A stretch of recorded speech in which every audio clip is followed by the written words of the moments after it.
എന്തായാലും സംസ്ഥാനത്ത് കാലവർഷം എത്തിയിരിക്കുകയാണ്. നേരത്തെ പ്രവചിച്ചതിൽ നിന്നും 8 ദിവസം മുൻപ് കാലവർഷം എത്തുന്നു എന്നുള്ളതാണ് പ്രത്യേകത. കാലാവസ്ഥാ വകുപ്പ് അത്തരത്തിൽ നിർദ്ദേശങ്ങളൊക്കെ നൽകുന്നുണ്ട്. കണ്ണൂർ, കാസർഗോഡ് ജില്ലകളിൽ അത് റെഡ് അലേർട്ട് തുടരുന്ന ഒരു സാഹചര്യമാണ്.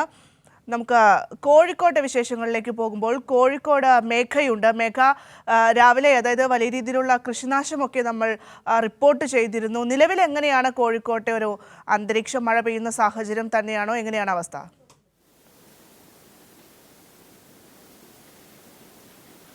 ഭദ്ര, കോഴിക്കോട് മഴയ്ക്ക് ശമനമില്ല. എന്നാൽ അതിതീവ്ര മഴയല്ല, ഇടവിട്ട് മഴ ശക്തമാകുന്ന ഒരു സാഹചര്യമാണ് നിലവിൽ കോഴിക്കോട് ജില്ലയിൽ ഉള്ളത്.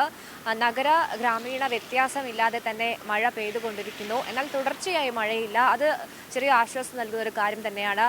ഏതായാലും ഈ തീവ്ര മഴയുടെ മുന്നറിയിപ്പ് ഉള്ളതുകൊണ്ട് തന്നെ ജില്ലാ കളക്ടറുടെ നേതൃത്വത്തിൽ അടിയന്തര യോഗം കോഴിക്കോട് ചേർന്നിരുന്നു. ദുരന്ത നിവാരണ അതോറിറ്റി യോഗമാണ് ചേർന്നത്.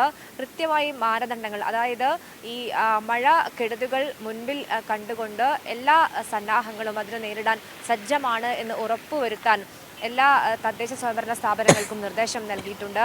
അതിന് പിന്നാലെ തന്നെ ഏതെങ്കിലും ഘട്ടത്തിൽ, അതായത് മഴ ശക്തിയാർജിച്ചാൽ ഈ ക്യാമ്പുകൾ ഒരുക്കണമെങ്കിൽ വാഹന സൗകര്യം, അവശ്യ വസ്തുക്കളുടെ ശേഖരം ഉറപ്പുവരുത്തുക, അങ്ങനെ ആ തരത്തിലുള്ള നിർദ്ദേശവും നിലവിൽ ജില്ലാ കളക്ടർ നൽകിയിട്ടുണ്ട്. കോഴിക്കോട് ജില്ലയെ സംബന്ധിച്ച് പല പ്രദേശങ്ങൾ ഒരു ശക്തമായ മഴ തുടർച്ചയായി പെയ്താൽ വെള്ളം കയറുന്ന പ്രദേശങ്ങളൊക്കെ തന്നെയുണ്ട്. അതുകൊണ്ട് ഈ ജലനിരപ്പ് ഉയരാൻ സാധ്യതയുള്ള ഇടങ്ങളൊക്കെ തന്നെയും കൃത്യമായ നിരീക്ഷണം വേണം എന്നതാണ് നിലവിൽ ജില്ലാ ഭരണകൂടം നിർദ്ദേശം നൽകിയിരിക്കുന്നത്. ഈ വലിയ മഴ പ്രശ്നങ്ങളൊന്നും തന്നെയില്ല. ഈ മലയോര മേഖല കേന്ദ്രീകരിച്ചുകൊണ്ട് വലിയ കാറ്റ് ഇന്നലെ രാത്രി ആഞ്ഞു വീശുന്ന സാഹചര്യം ഉണ്ടായിരുന്നു. ആ കാറ്റിലാണ് ഈ കൃഷിനാശം ഉൾപ്പെടെ സംഭവിച്ചത്. ഏതായാലും അതായത് മഴ കെടുതികളുണ്ടെങ്കിൽ അത് തടയാനുള്ള എല്ലാ സജ്ജീകരണങ്ങളും, നേരിടാനുള്ള എല്ലാ സജ്ജീകരണങ്ങളും നിലവിൽ ജില്ലാ ഭരണകൂടം ഒരുക്കിയിട്ടുണ്ട്.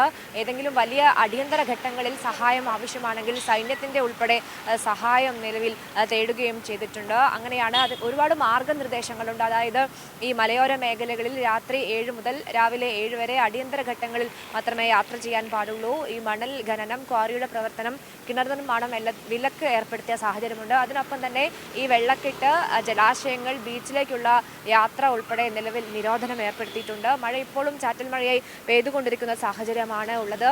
മഴയ്ക്ക് ശമനമെന്ന് പറയാൻ പറ്റില്ല. ഇടവിട്ട് മഴ പെയ്യുന്നൊരു സാഹചര്യമാണ് ഉള്ളത്.